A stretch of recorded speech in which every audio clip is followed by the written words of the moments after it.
الرحمن الرحيم. السلام عليكم ورحمة الله وبركاته. الحمد لله الذي يحب الصالحين ويرفع درجات المتقين. أشهد أن لا إله إلا الله رب العرش المتين، وأشهد أن محمدا عبده ورسوله خاتم الأنبياء والمرسلين. اللهم صل وسلم وبارك على هذا النبي الكريم عبدك ورسولك محمد وعلى آله وصحبه ومن تبعهم بإحسان إلى يوم الدين. رب اشرح لي صدري ويسر لي أمري واحلل عقدة من lisani yafqahu qawli, amma ba'd.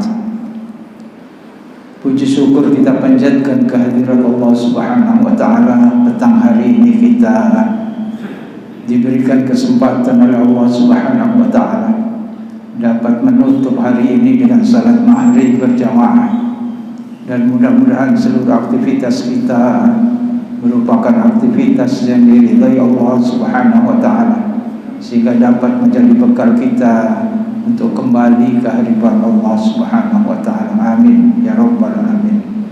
Salawat serta salam semoga tetap tercurahkan ke hadirat junjungan kita Nabi besar Muhammad sallallahu alaihi wasallam beserta keluarga dan para sahabatnya serta umatnya yang setia melaksanakan ajarannya ila yaumil qiyamah.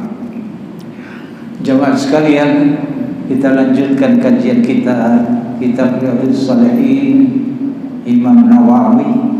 Kita sudah sampai di bab keutamaan Qiyamul Lail, keutamaan salat malam atau ibadah di malam hari. Qiyamul Lail waktu cukup panjang, dari sejak setelah salat isya sampai dengan menjelang salat subuh, dan banyak amalan yang bisa kita lakukan di malam-malam hari, dan itu merupakan waktu-waktu yang dipilih oleh Allah Subhanahu wa taala mendekati hambanya yang memohon kepadanya. Dan kita sudah sampai pada hadis yang pertama di dalam bab ini, yaitu sebuah hadis yang bersumber dari Ibunda Aisyah radhiyallahu anha. Beliau menceritakan, wa an Aisyah radhiyallahu anha qalat kana an-nabiy sallallahu alaihi wasallam yakunu min al-lail hatta tatafattara qadamah. Fakultu lahu lima tasna'u hadha ya Rasulullah wa qad ghufira laka ma taqaddama min dhanbika wa ma ta'akhkhar. Qala afala akunu 'abdan syakura. Hadis ini muttafaqun alaih, diriwayatkan disepakati oleh Imam Bukhari dan Muslim. Ibunda Aisyah radhiyallahu anha menceritakan bahwa Nabi sallallahu alaihi wasallam biasa bangun mengerjakan qiyamul lail sehingga kedua telapak kakinya bengkak. Insyaallah semua yang hadir ini tidak pernah qiyamul lail sampai bengkak. Paling-paling kesandung. Ya. Tetapi Rasulullah sallallahu alaihi wasallam kakinya bengkak itu dikarenakan qiyamul lail.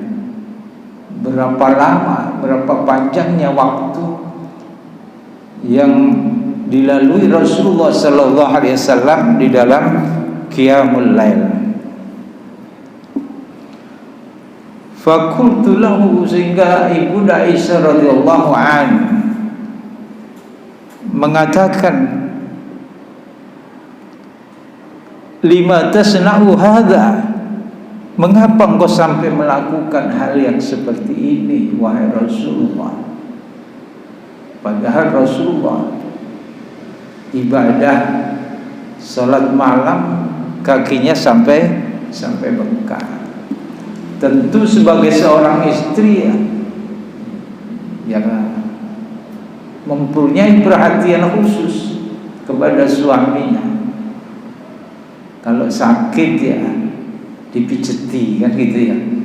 Kalau kakinya sakit ya mungkin dielus-elus begitu seorang istri terhadap suaminya. Mengapa engkau sampai melakukan yang seperti ini wahai Rasulullah?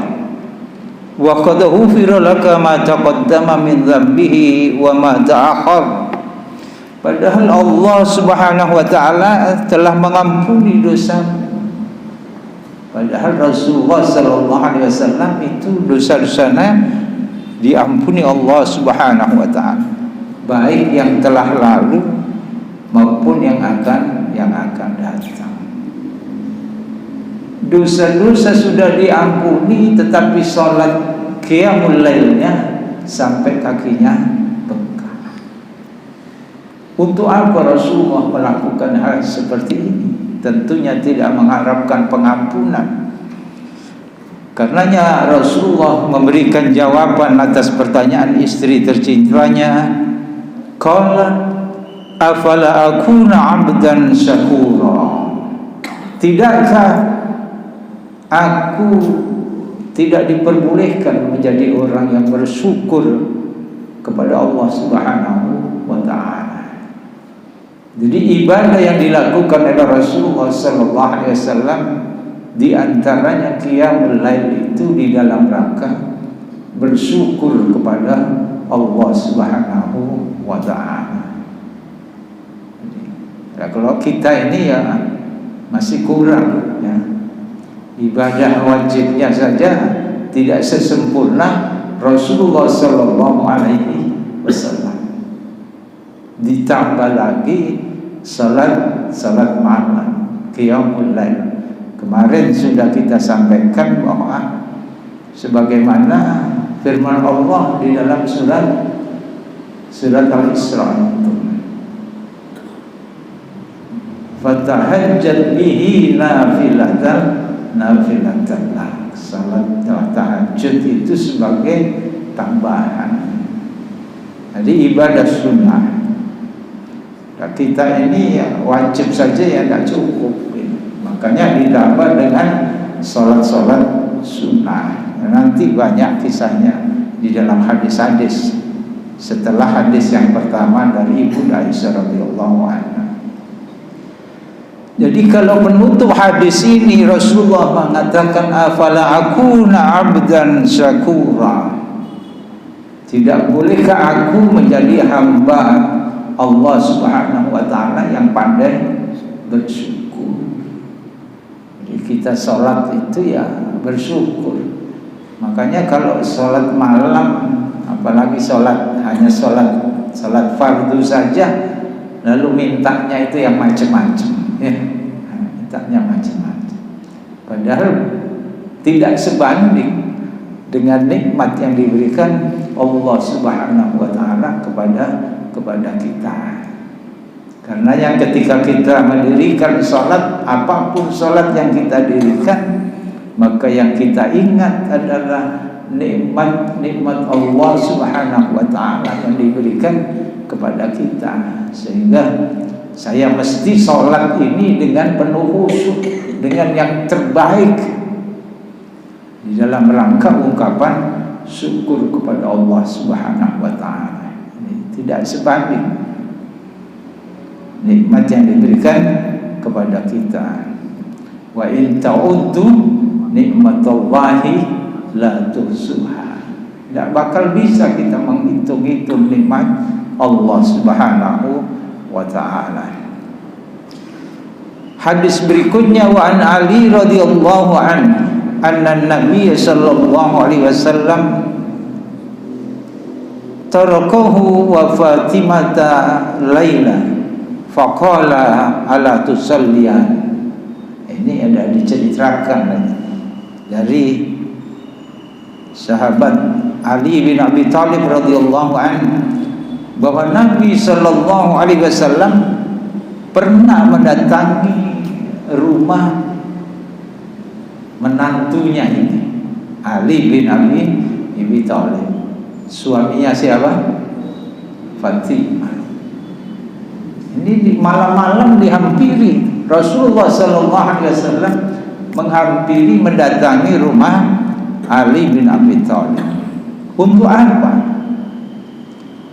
Tarakahu wa Fatimah lailan faqala ala tusalliyan.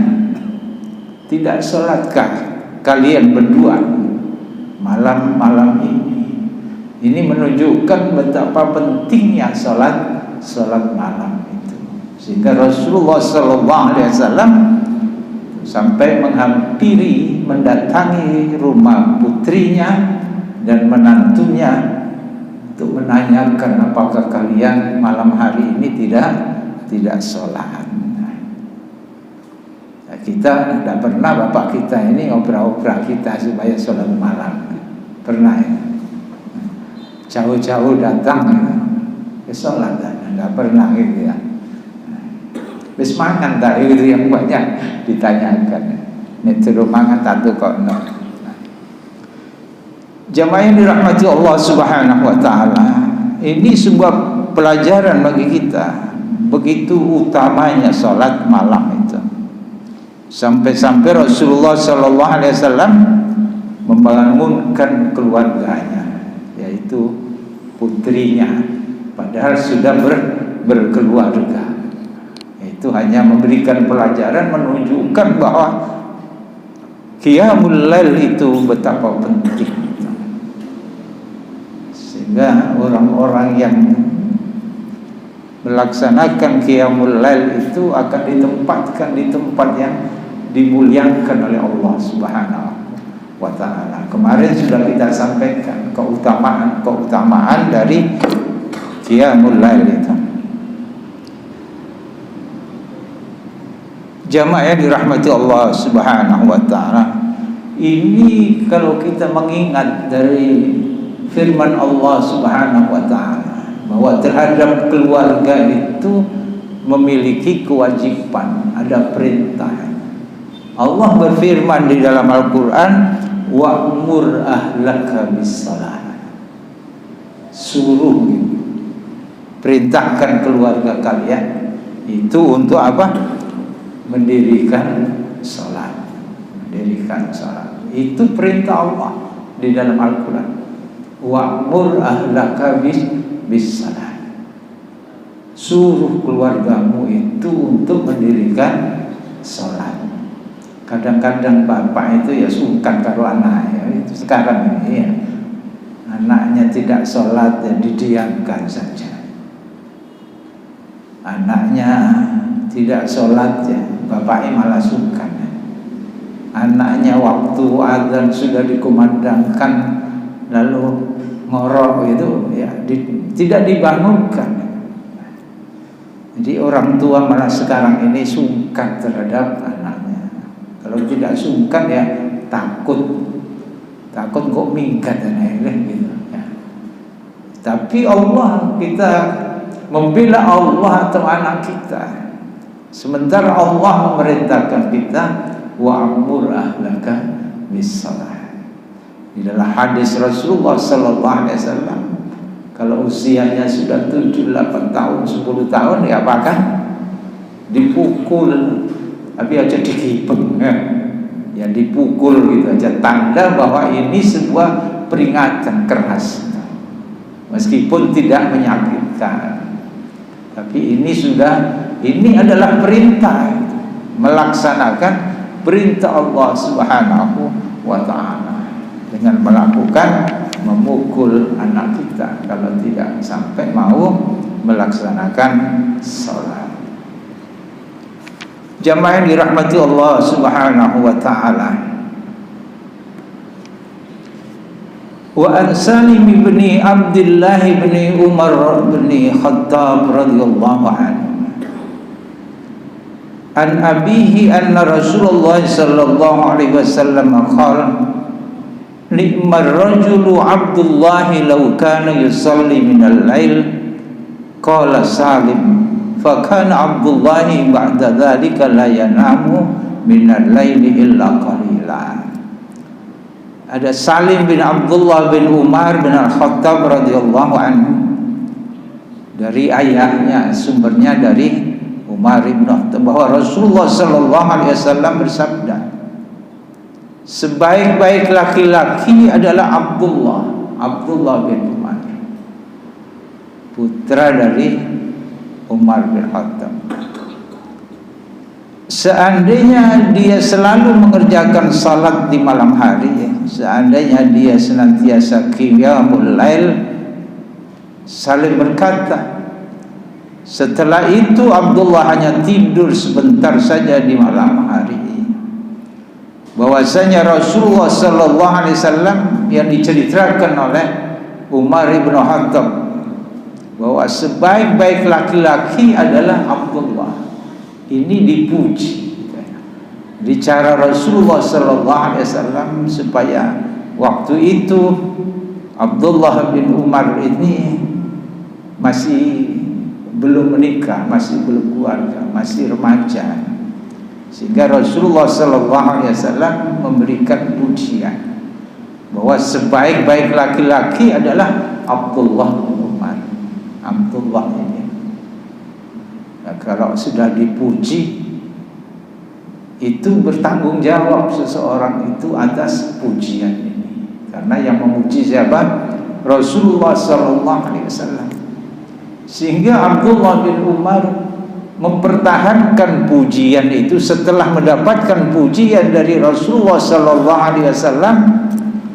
Setelah itu dia tidak banyak tidur di malam hari. Untuk apa? Qiyamul lail. Karena kalau yang memuji Rasulullah itu luar biasa, ya.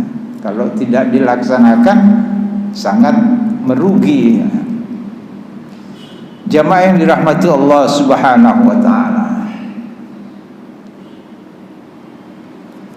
Pelajaran yang bisa kita ambil dari hadis ini, bahwasanya boleh seseorang itu memuji orang, tetapi apabila pujian itu membawa nilai positif, ya, kalau kepada anak-anak itu ya perlu dipuji.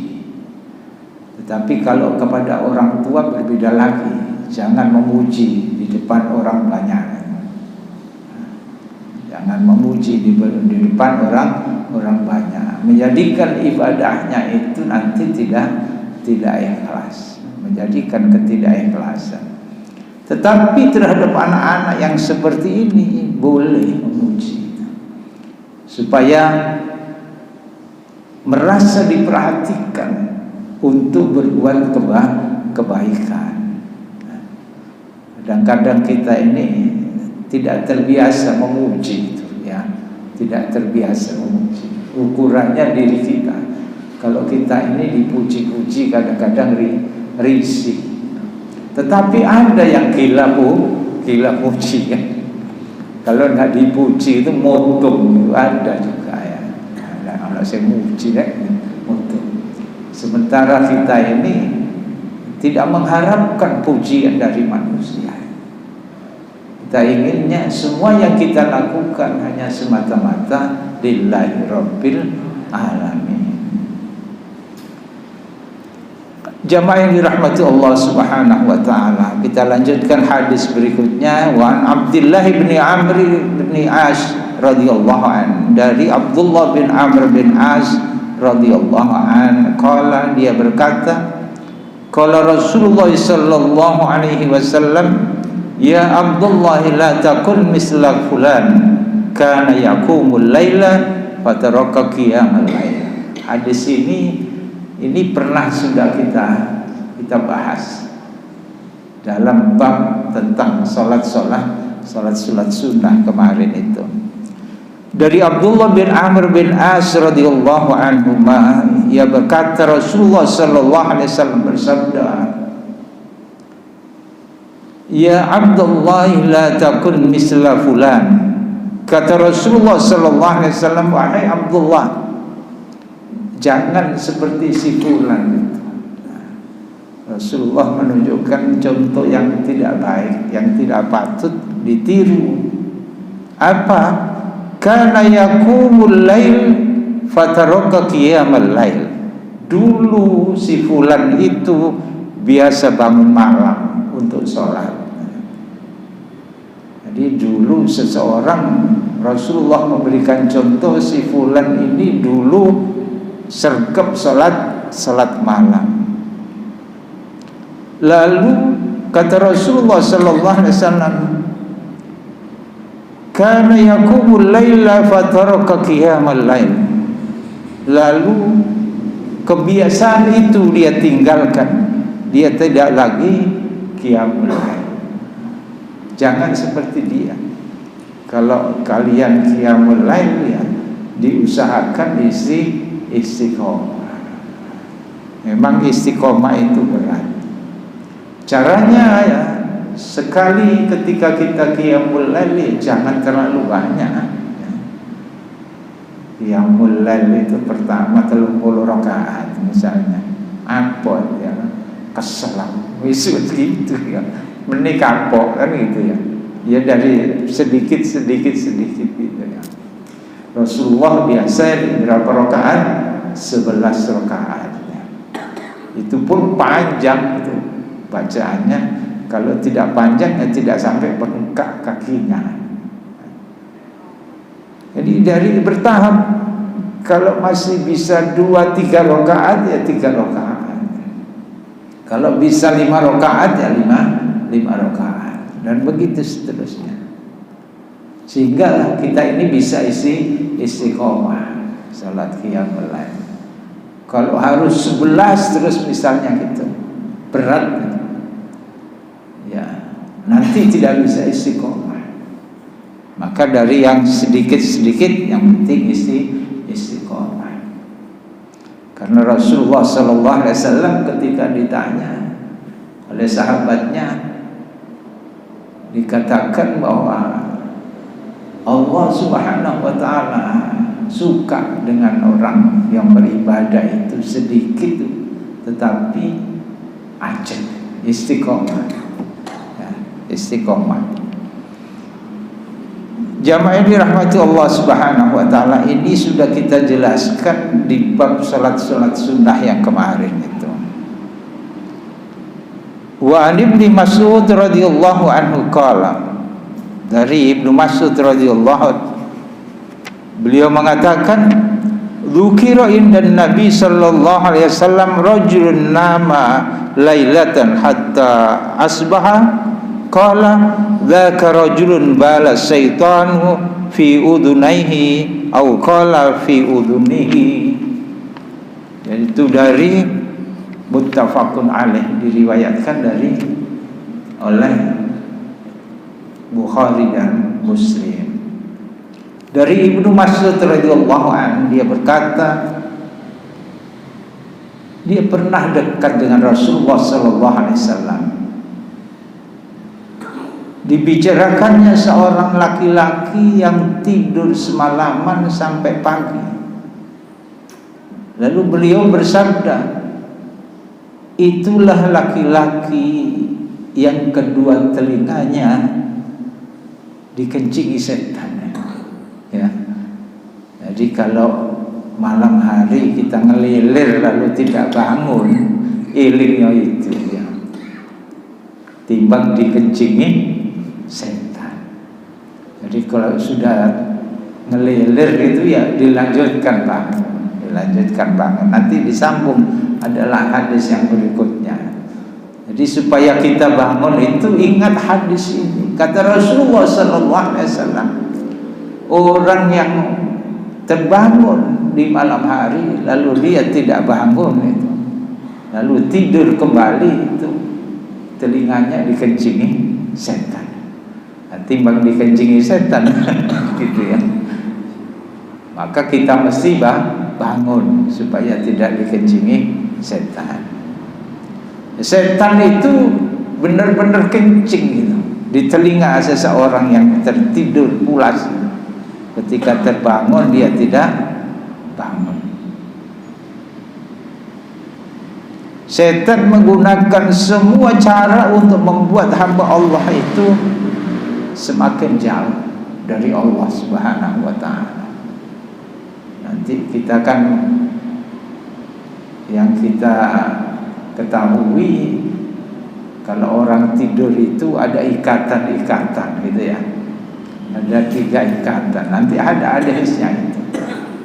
Ketika terbangun lalu dia bangun berzikir kepada Allah, lepas ikatan yang pertama. Ketika dia mengambil air wudu, lepas ikatan berikutnya. Ketika dia dirikan salat malam, maka lepas semuanya. Harus kita lawan, karena setan itu adalah musuh bagi kalian.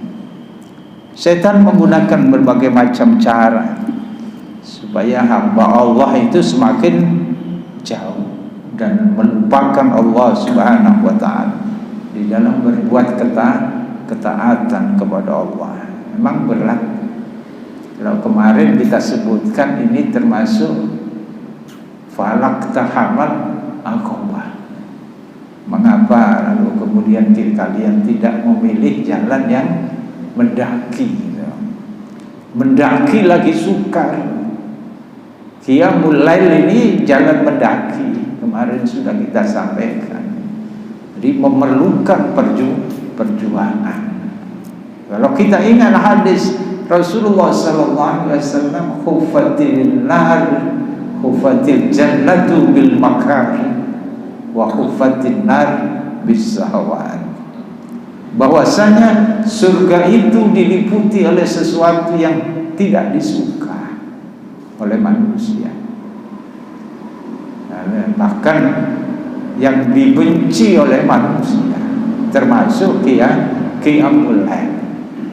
Qiyamul lail itu banyak yang suka apa yang tidak suka kira-kira. Kalau banyak yang suka, pasti semuanya itu banyak orang yang qiyamul lail. Kalau malam semuanya bangun. Potretnya ada pada salat subuh. Salat subuhnya itu banyak, berarti banyak yang qiyamul lail. Tapi kalau salat subuhnya itu sedikit, maka itu berarti sedikit orang yang qiyamul lail.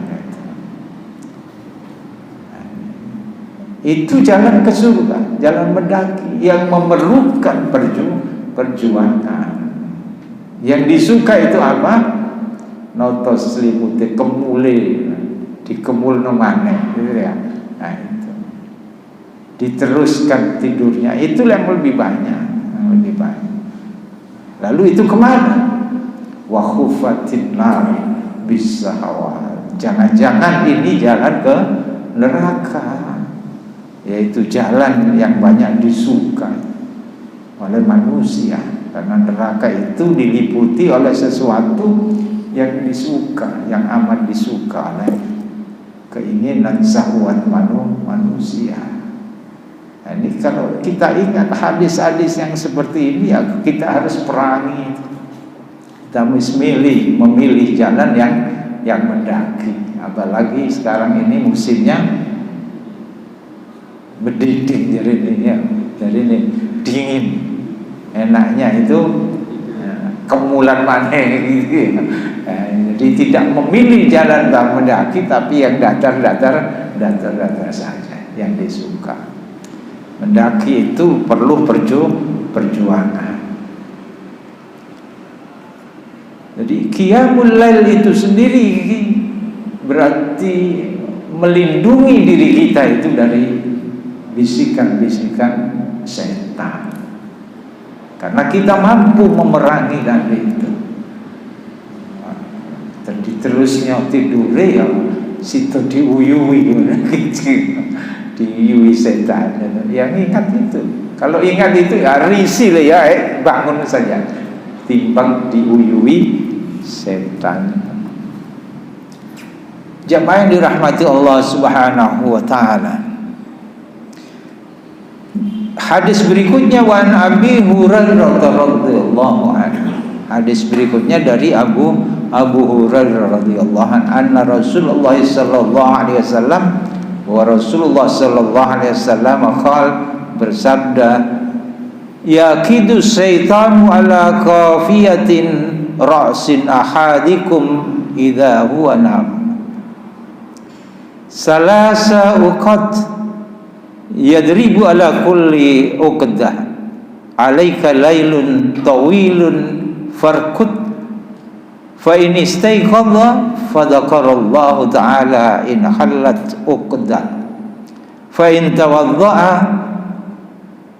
in halat uqdah fa in shalla in halat uqdah fa asbaha nasitan tayyiban nafsi wa illa asbaha khabisan nafsi kaslan. Wa Rasulullah sallallahu alaihi wasallam bersabda, setan itu membuat ikatan yang tadi sudah kita ceritakan pada tengkuk seorang di antara kalian itu. Salah seorang, yaitu ketika seseorang itu tidur, setan itu membuat ikatan pada diri manusia itu sebanyak tiga ikatan. Yadribu ala kulli uqad, bahwasanya pada setiap ikatan dia berkata. Jadi ketika setan itu membuat ikatan-ikatan pada diri kita, nek kresek-kresek gitu. Kadang-kadang tidur itu kan bergerak, setengah-setengah ngelilir itu. Alaika lailun tawilun farkut. Maka setan membisikkan, tetap kau tidur saja itu, tetap tidur. Karena malamnya itu sedowo, saya kisi bengi masih malam. Itu bisikan setan. Jadi seseorang yang rata ngelilir itu dibisiki setan itu istilah. Seperti orang tua kita memperlakukan anak kita kalau terbangun di malam hari itu diapakan? Turu gitu ya. Itu kalau anak kecil tidak apa-apa. Nah ini orang besar itu ditidur-tidurkan oleh setan yang apa ndak risih. Makanya risih kalau kita ingat. Jadi kalau kereset itu tidak ada dipuk-puk sama setan. Si bengi gitu ya. Turu wae itu.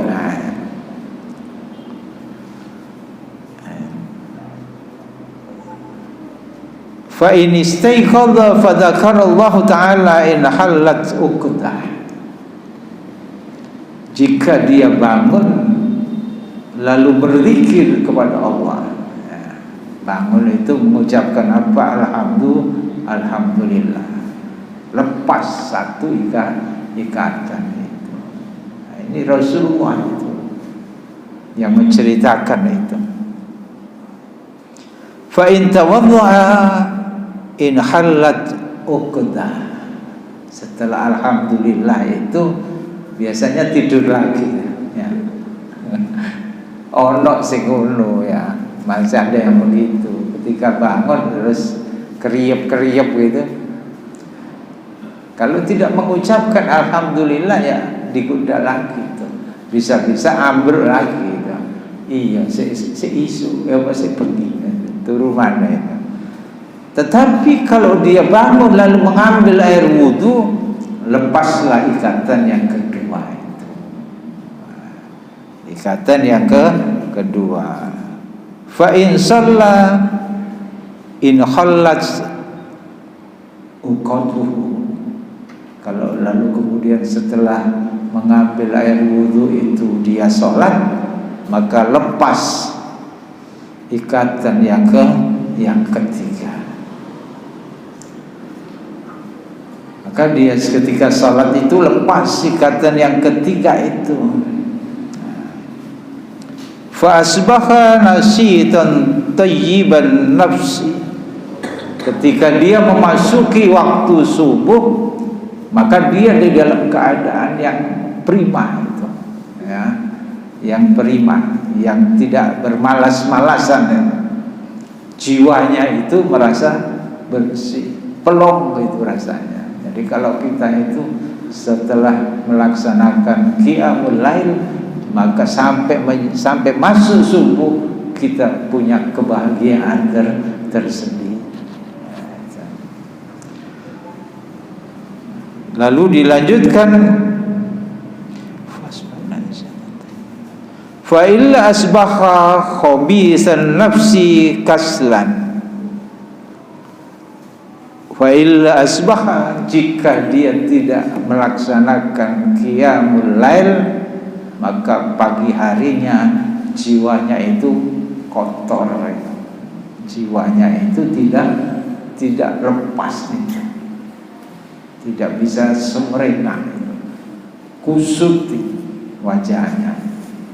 Karena apa? Jiwanya itu tidak bersih.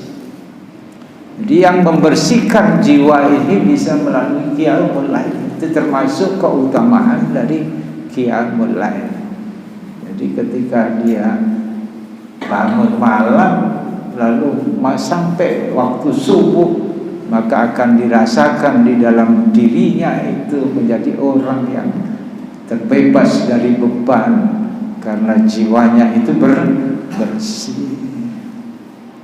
Jamaah yang dirahmati Allah Subhanahu wa taala, ini cerita Rasulullah sallallahu alaihi wasallam menunjukkan kepada kita bahwa yang menghambat kalian itu lalu kemudian tidak mampu qiyamul lail itu adalah siapa?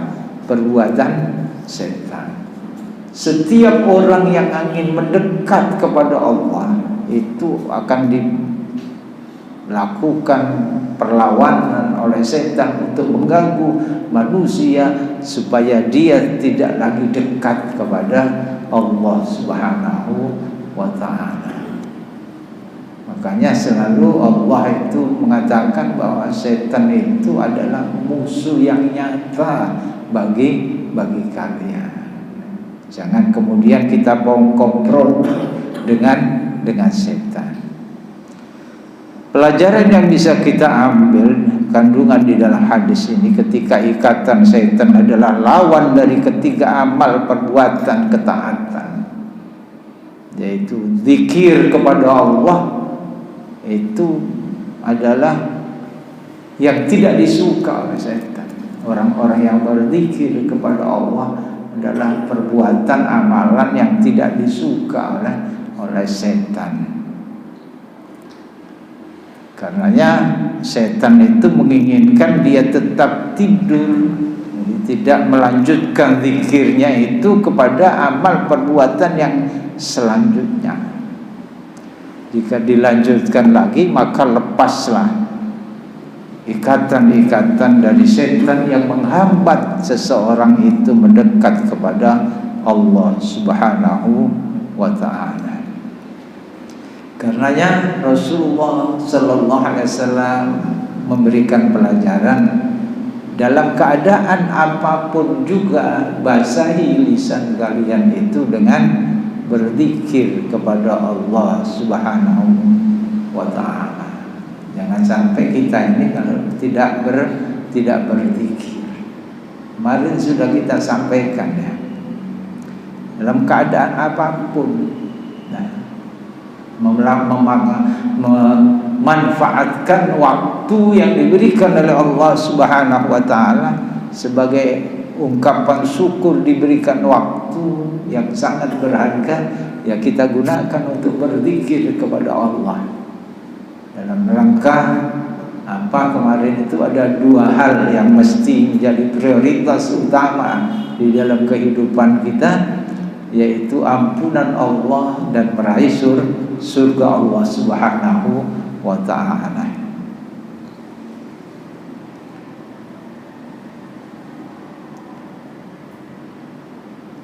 Di dalam sholat malam itu mengandung rahasia yang unik dalam kebersihan jiwa. Jadi orang yang biasa sholat malam itu hatinya bahagia, hatinya itu tidak pernah sumpek. artinya itu lapang gitu, lapang. Kemarin sudah kita sampaikan, di samping hatinya, jasmaninya juga sehat karena salat malam. Kemarin dibandingkan bukan hanya memanfaatkan waktu malam berbeda, malam yang dimanfaatkan untuk qiyamul lail dengan malam yang digunakan untuk dukem itu beda gitu ya. Kalau dukem itu mendatangkan penyakit, kalau qiyamul lail itu mendatangkan sehat, itu kebaikan di dalam diri kita. Barang siapa yang melakukan salat malam lalu tidur lagi, lalu setan tidak bisa menggoda, karena dia menunggu waktu subuh itu tidur lagi sebentar. Perkara kebablasan ya. Itu ya. Itu dicontohkan oleh Rasulullah sallallahu alaihi wasallam. Jadi setelah salat malam tidur sejenak untuk menunggu azan subuh. Oleh setan tidak akan menggoda lagi. Dia pasti akan bangun. Karena dia bersih dari gangguan setan. Jamaah yang dirahmati Allah Subhanahu wa taala.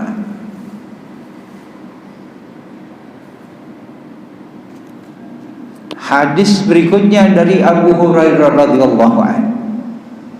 An Abi Hurairah radhiyallahu anhu qala Rasulullah sallallahu alaihi wasallam, afdhalus siyami ba'da Ramadan sahrullahi Muharram, wa afdhalus salati ba'dal fariidhah salatul lail.